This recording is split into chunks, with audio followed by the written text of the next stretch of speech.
오늘 말씀의 제목이 돕는 배필입니다. 여자에 대한 이야기인 걸 금방 아시겠죠? 여성. 여러분들은 여자에 대하여서 어떠한 이해를 가지고 계십니까? 이 자리에 남자도 계시고 여자도 계시는데 과연 우리의 머릿속에 그려져 있는 여성상은 어떠한가 하는 것을 제가 같이 한번 생각을 해보려고 합니다. 일반적으로 우리의 생각 속에는 여성은 남성보다 열등하다라는 생각을 가지고 있어요. 솔직하게 이야기해서. 왜 그러냐 하면 역사가 우리에게 그것을 가르쳐 주었습니다. 지금까지의 흘러온 인간 역사 속에 보면 언제나 남자가 우월하였음을 증명하고 있습니다.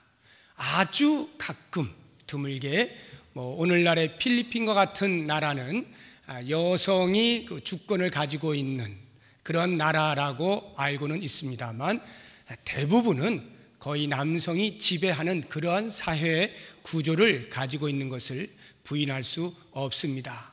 그런데 유대 문화, 성경을 구성하고 있는 이 유대 문화가 또한 그러합니다. 우리가 이미 말씀을 통해서 여러 차례 보아왔습니다만 유대 문화에서 여자는 사람으로 숫자에 취급받지 못하죠. 수를 셀 때 여자는 세지 않았습니다. 남자만 셌죠.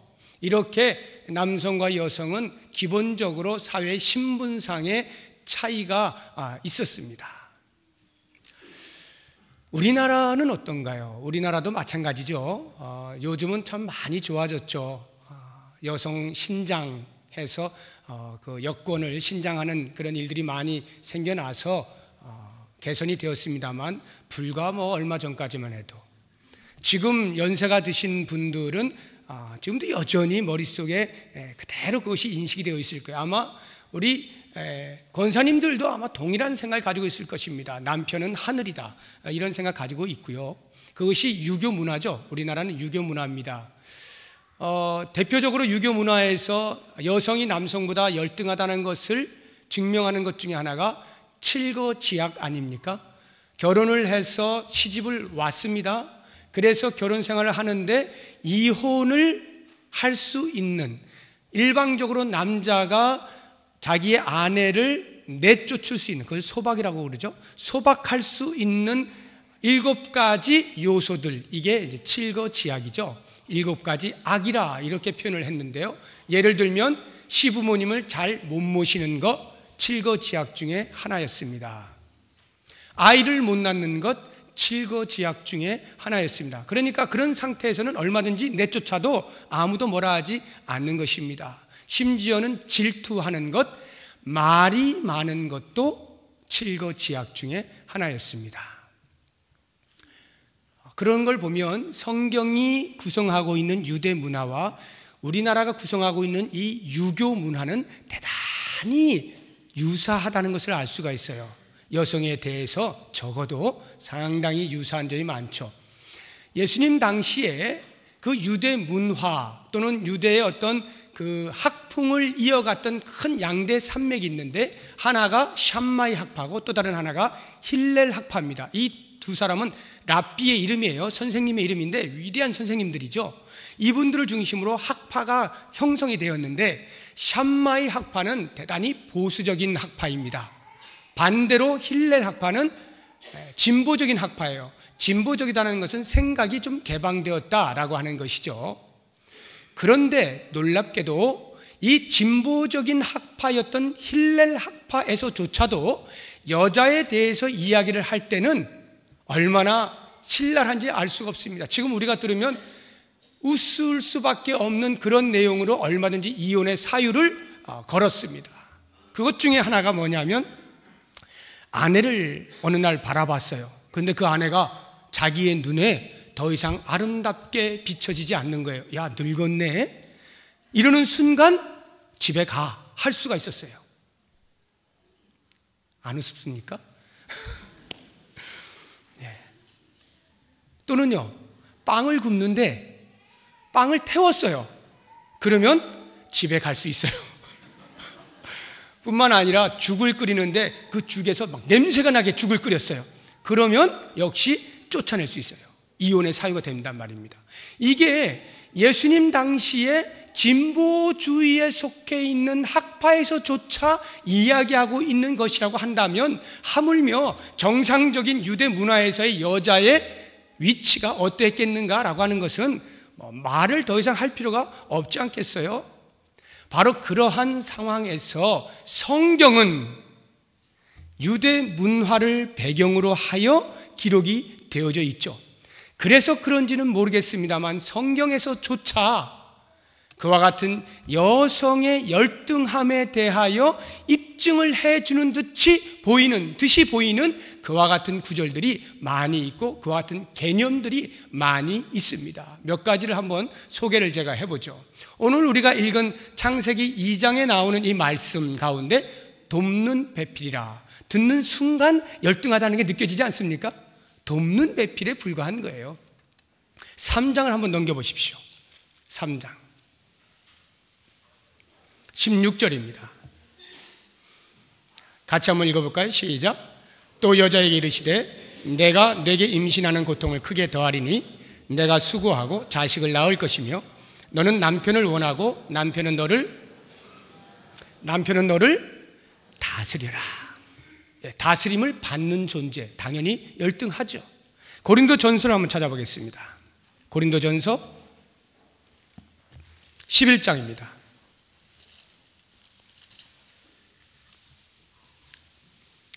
276쪽 신약성경 3절, 고린도전서 11장 3절, 다 같이 읽어봅니다. 시작. 그러나 나는 너희가 알기를 원하노니 각 남자의 머리는 그리스도요 여자의 머리는 여자의 머리가 누구라고요? 그러니까 여자는 당연히 열등하죠.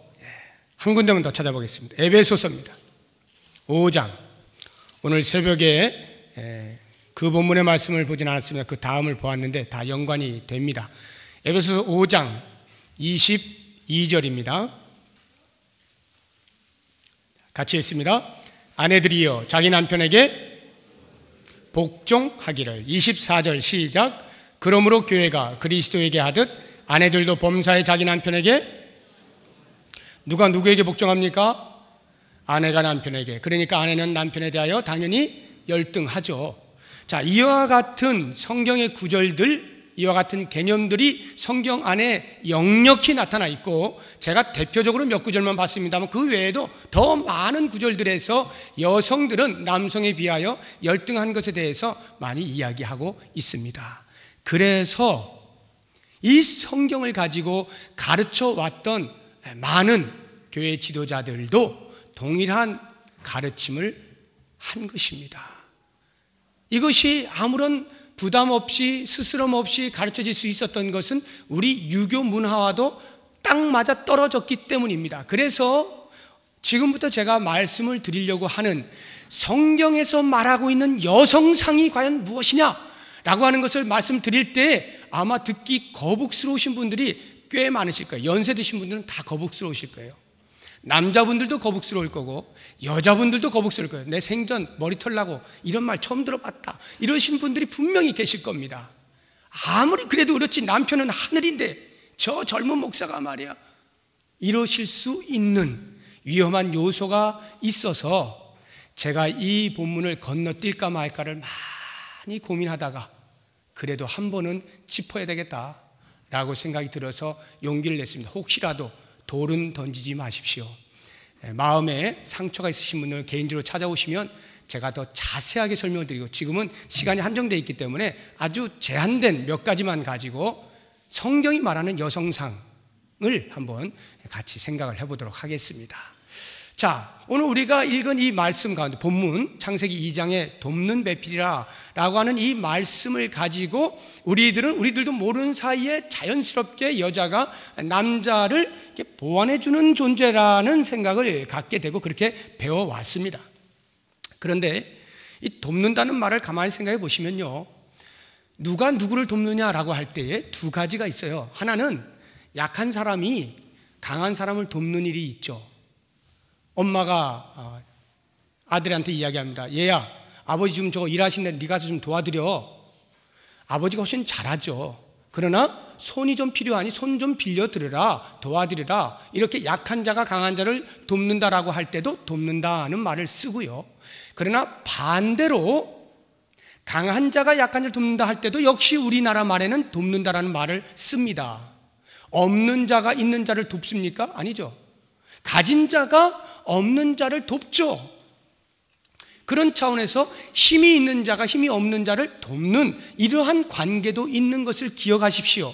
그리고 이제 이 돕는다는 말의 원어는 과연 어떻게 사용되었느냐라고 하는 것을 보실 필요가 있는데, 이 돕는다는 말의 원어가 에제르라고 하는 단어예요. 이 에제르라고 하는 단어가 성경에서 여러 군데에서 사용이 되어 왔습니다. 그런데 그 사용되어진 용례들을 살펴보시게 되면 대단히 놀라운 사실을 알게 되는데, 단 한 군데서도 우리가 이 말씀을 읽고 머릿속에 각인하고 있는 약한 자가 강한 자를 돕는, 부족한 자가 조금 더 보충해 주기 위해서 돕는 그런 개념은 단 한 차례도 쓰여져 있지 않은 것을 아셔야 됩니다. 전부 어디에 쓰였느냐? 하나님께서 이스라엘 백성들을 도우신다라고 말을 할 때 쓰인 단어예요, 이 단어가. 그러니까 강한 자가, 전능하신 분이 지극히 약한 자를 도울 때 사용되었던 단어가 이 에제르입니다. 자, 그렇다고 한다면 우리들은 이 돕는 배필이라고 하는 우리가 일상적으로 가지고 있는 선입관에 보완하는 개념으로의 돕는 배필이라고 할 때에 여자가 항상 남자의 뒤를 쫓아가는 것 아닙니까? 남자를 이렇게 채워주는 듯한 그러한 생각을 갖게 되어지고, 그래서 창조의 목적도 여자는 남자를 좀 보충해주는 존재야, 이렇게 이해를 하는 것입니다. 이게 우리 유교 문화가 얼마나 잘 맞아떨어지는지요. 그래서 여자에 대하여서, 결혼을 한 여자에 대해서 뭐라고 말합니까? 아내 또는 내자, 이렇게 표현하잖아요. 내자. 그래서 교회에서도 그러잖아요. 아이고 사모님이 우리 목사님 잘 내조하셔야 돼. 권사님들 늘 그렇게 이렇게 말씀해 주시잖아. 내조를 잘 해야 된다라고 하는, 내조가 뭡니까? 안에서 좀 이렇게 밖에서 막 이렇게 하고 있는데 좀 부족해 보이는 거, 그거를 안에서 잘 챙겨주라, 이런 말이잖아요. 보충해 주라, 이런 말이죠. 얼마나 잘 맞아떨어져요. 그러니까 이 돕는 배필을 다 그렇게 이해를 하고 설교를 해온 것입니다. 그런데 오늘 말씀을 보니까 어떻습니까? 단 한 차례도 성경에 쓰이기는, 약한 자가 강한 자를 돕는 것으로 쓰여본 적이 없는 이 단어, 하나님이, 전능하신 하나님이 연약한 인간을 도울 때만 사용되었던 이 단어라고 한다면, 언어학적으로 보자고 하면 누가 강한 거예요?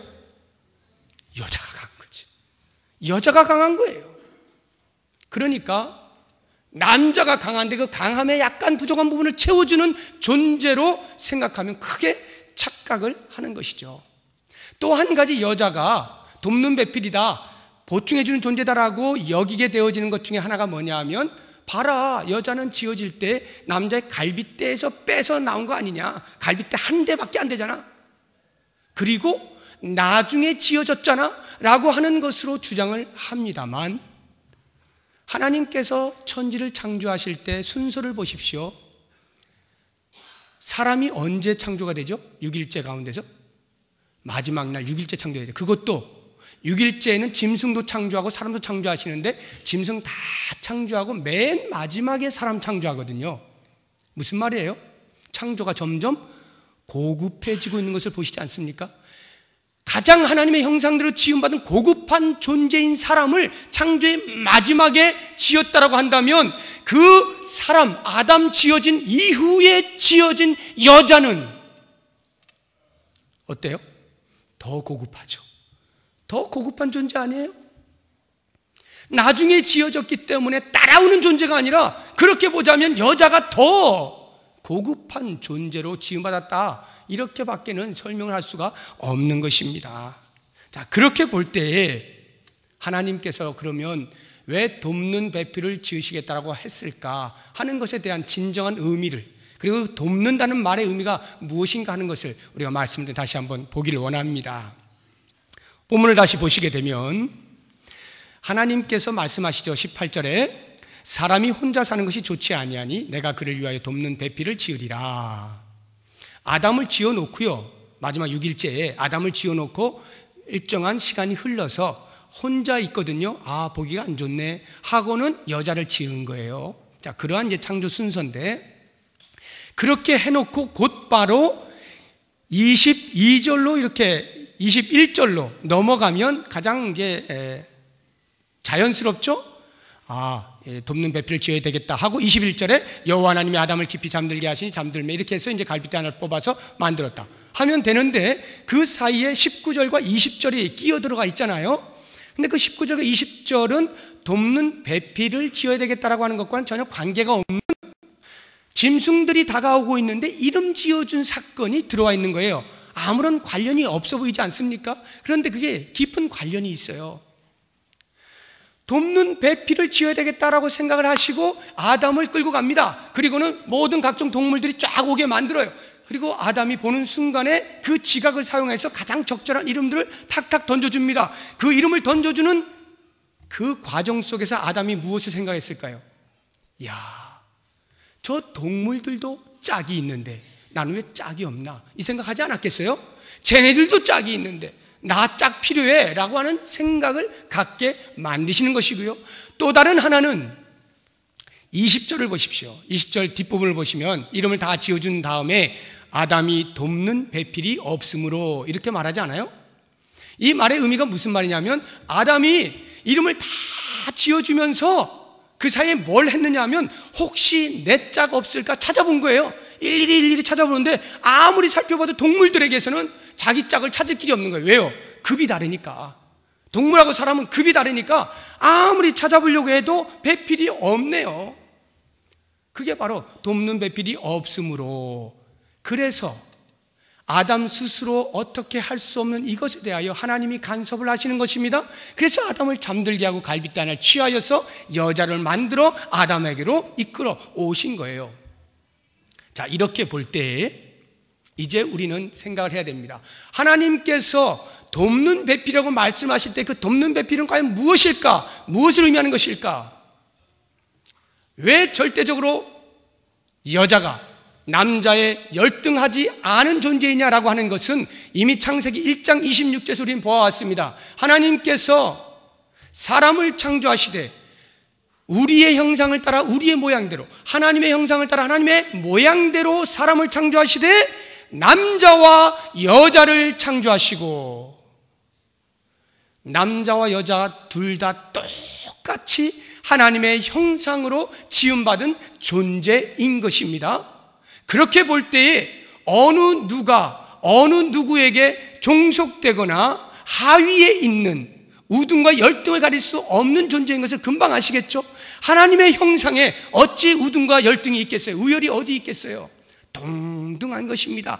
그러면 왜 돕는 배필을 짓는다라고 말씀을 하셨는가? 이미 지난주에 우리가 보았습니다만, 하나님의 형상대로라고 하는 말의 의미, 하나님을 가장 유사하게 닮은 존재라는 뜻이라 했죠. 어떤 면에서 하나님을 닮았느냐? 세 가지를 제가 말씀드렸는데 그 가운데 하나가 존재 양식의 닮음이다, 이렇게 말씀드렸죠. 하나님께서는 성부, 성자, 성령 삼위 공동체로 존재 양식을 가지고 계셔요. 본질로서 공동체의 존재 양식을 가지고 계신 거예요. 그러면 인간이 하나님의 형상대로 지음받았다라고 하는 말의 의미는 동일하게 그렇게 공동체적이어야만 하는 것입니다. 그런데 아담만 딱 지어놓으니까 하나님이 보시기에 어때요? 아직 하나님의 형상이 아닌 것입니다. 하나님의 형상이 아닌 거예요. 그런 차원에서, 공동체가 형성되지 않았다라고 하는 차원에서 하나님이 보시기에 좋지 못하니, 이렇게 표현한 거예요. 18절 보시면 사람이 혼자 사는 것이 좋지 아니하니, 이것이 뭐 혼자 살면 안 되고 꼭 결혼해야 되고 이런 말이 아니고요. 존재 양식 자체가 아직 하나님의 형상을 형성해내지 못하였다, 이런 말이에요. 그래서 그 아담이 잠든 사이에 갈빗대를 취하여서 여자를 만들어 어떻게 했다고요? 하나님의 형상을 완벽하게 만들었다라고 하는 것이 돕는 배필이에요. 그러니까 뭘 도왔다는 거예요? 하나님의 존재 양식대로 동일하게 그와 같은 그 존재 양식을 만들어 내는 것, 완벽한 하나님의 형상으로 만들어 내는 것, 이것이 돕는 배필의 뜻인 것입니다. 공동체를 형성하는 일에 도왔다. 이 말은 여자 없이 남자 스스로 존재할 수 있다는 거예요? 없다는 거예요? 없다는 것입니다. 남자 스스로 존재할 수 없어요. 하나님의 형상이 아니에요. 존재 양식이 틀리잖아요. 바로 이 차원에서 하나님께서는 그 존재 양식을 맞추기 위하여 여자를 만드셨으므로 남자와 여자는 공의할 것 없이 동일하게 하나님의 형상대로 지음을 받은 존재인 것입니다. 그래서 고백을 하잖아요. 하와가 다가올 때에 아담이 소리치죠. 이는 내 뼈 중에 뼈요 살 중에 살이라. 야, 아름다운 존재요, 존귀한 존재, 이런 차원이 아닙니다. 야, 이 뼈 중에 뼈, 살 중에 살이라는 말은 뼈 가운데서도 가장 소중한 뼈요, 살 가운데서 가장 소중한 살이요, 이런 말이에요. 왜요? 자기 혼자 있으면 아무 의미가 없는 존재거든요. 하나님의 존재 양식을 담지 못한, 하나님의 형상대로 지음받지 못한 그러한 존재거든요. 무의미한 거예요. 그런데 그 무의미에서 여자가 나오는 순간에 의미로 완벽한 존재 양식을 갖게 된 것이죠. 그러니까 그 여자를 바라볼 때 남자의 마음이 어떻겠어요? 당신 때문에 나 살았어, 이 말 아니겠어요? 당신 때문에 나 이제 인간 된 거야 하고는 내 뼈 중에 뼈, 내 살 중에 살이라, 이렇게 고백을 하는 것입니다.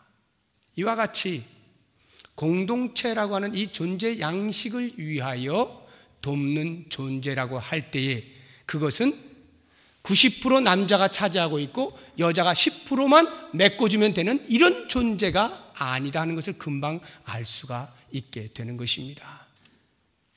아직도 그래도 라고 생각하시는 분들, 에베소서 5장을 봐라, 복종하라고 되어 있지 않느냐? 어디 남편에게 복종하라는 말이 있냐? 남편은 아내를 사랑하라고 했지, 아내가 남편을 복종하는 거지, 성경도 말하고 있는데 왜 당신은 그렇게 이야기하시오? 라고 하는 부분에 대해서 또 답을 좀 드리고 이제 말씀을 마치겠습니다. 에베소서 5장을 한번 가보시기 바랍니다.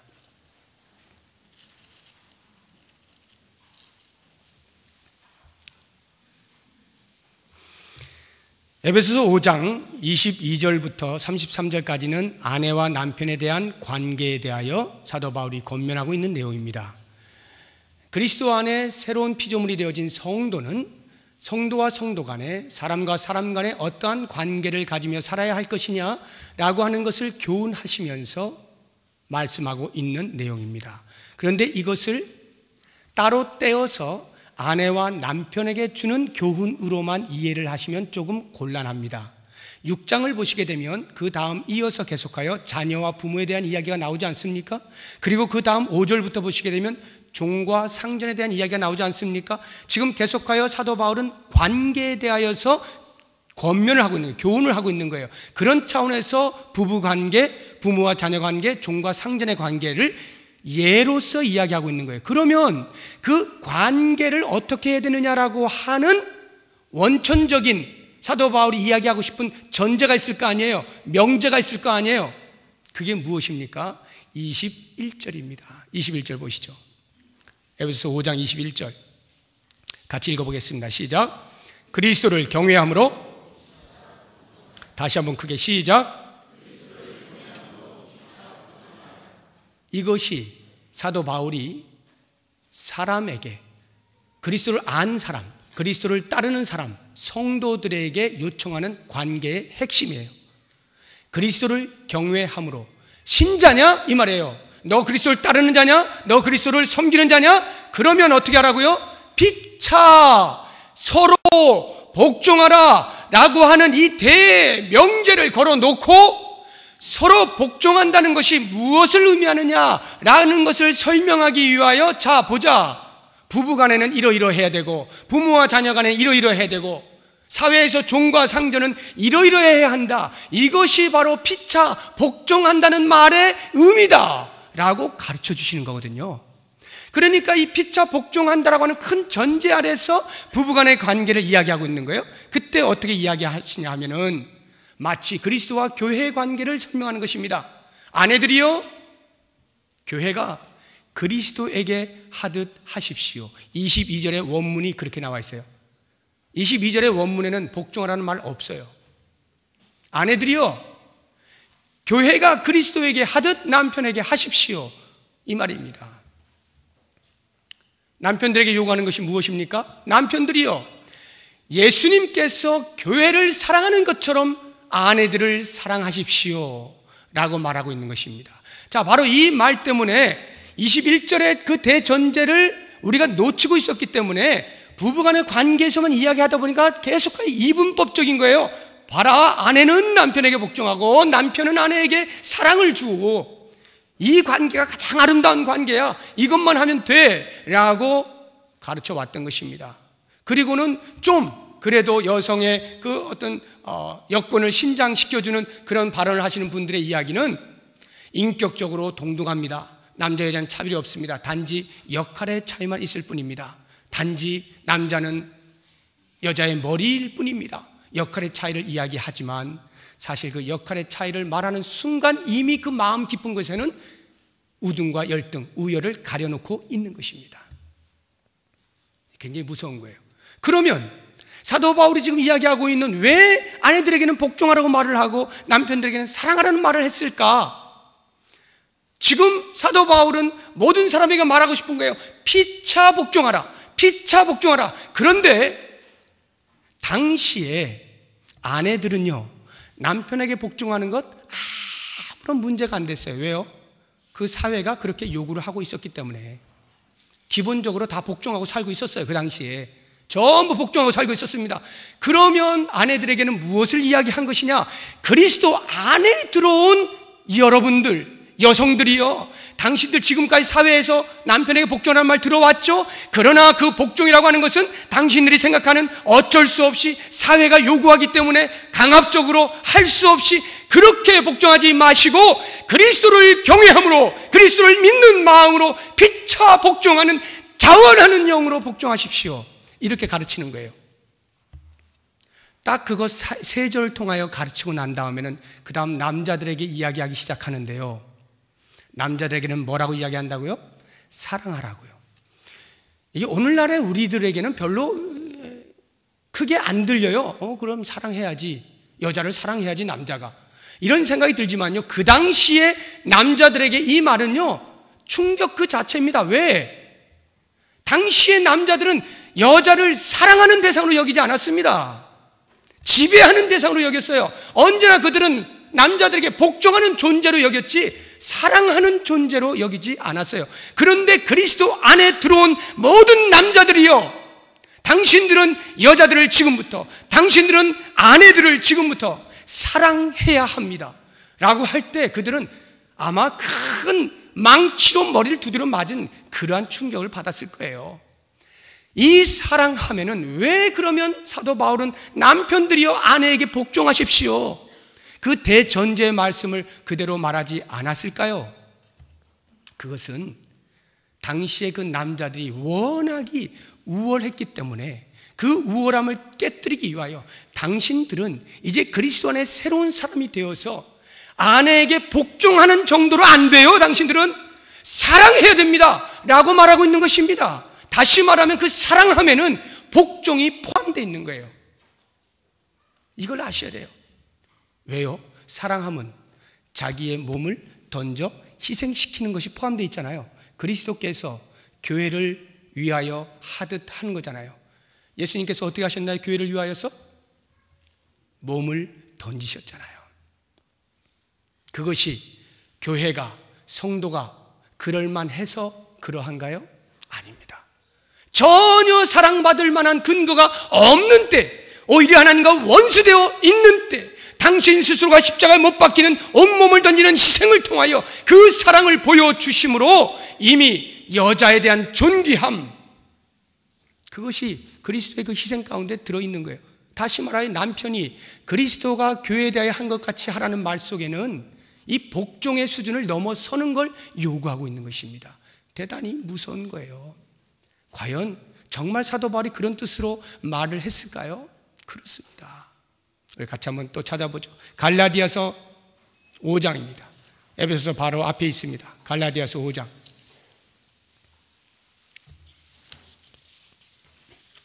13절입니다. 갈라디아서 5장 13절 다 같이 시작.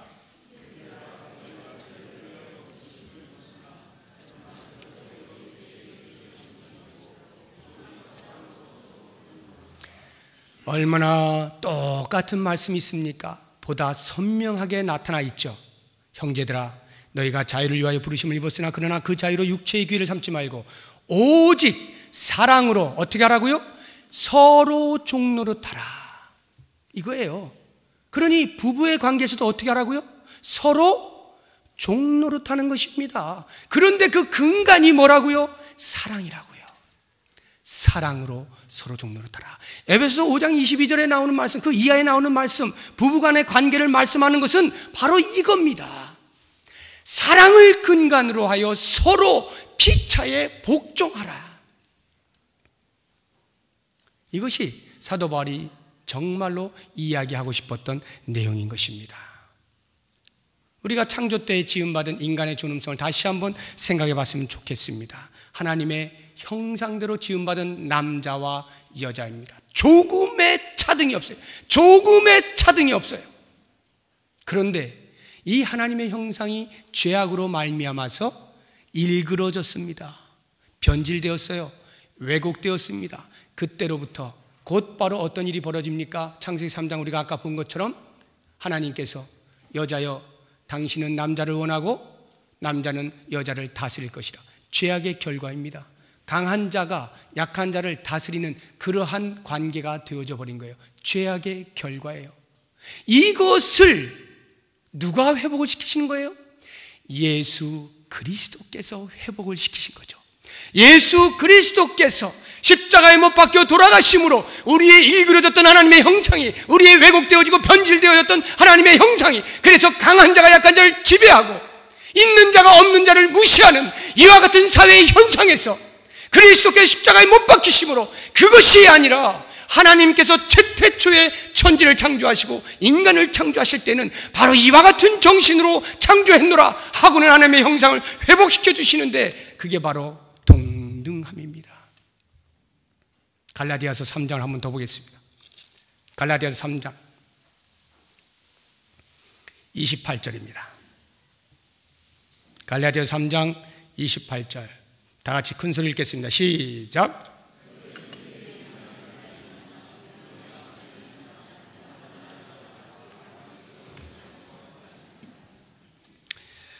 심각하게 읽으셔야 됩니다. 너희는 유대인이나 헬라인이나 종이나 자유인이나 남자나 여자나 다 그리스도 예수 안에서 하나이니라. 무엇을 이야기합니까? 유대인이나 헬라인이나 인종의 차별이 없다는 거예요. 세상이, 죄악 가운데 거한 세상이 인종의 차별을 만들어 놓았는데 그리스도 안에서 해방시켜 주셨다는 거예요. 하나라 이 말이에요. 남자와 여자가 죄로 말미암아서 신분의 차이가 생겨버리고 차별이 있게 되어졌는데 그리스도 안에서 어떻게 됐다고요? 회복되어졌다고요. 종이나 자유자, 이 세상은 죄로 말미암아 자유인이, 주인이 종을 부리게 되어 있지만 그리스도 안에서는 하나라. 이 하나가 뭡니까? 누구를 막론하고 하나님의 형상대로 지음받은 존귀한 존재다, 이 말 아니겠어요?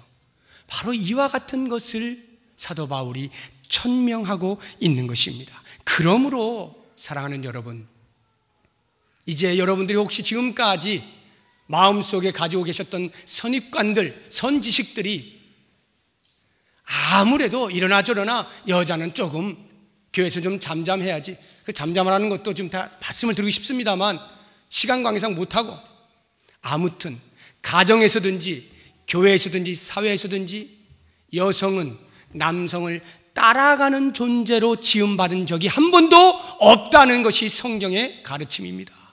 하나님의 형상대로 지음받은 존재예요. 그런 차원에서 여러분들께서 이제 한번 가정에서 또는 교회 안에서 적용을 해봤으면 좋겠어요.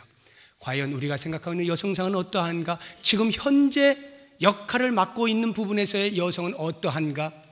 혹시 거기에 차등이 있지는 아니한가 살펴보시면서 할 수 있는 대로 성경이 가르치고 있는 그 진리를 좇아서 여성들이 하나님의 형상으로 지음받은 동일한 존재로서의 인격을 가지고 하나님께 영광을 돌릴 수 있는 자격이 얼마든지 있는 것을 기억하시면서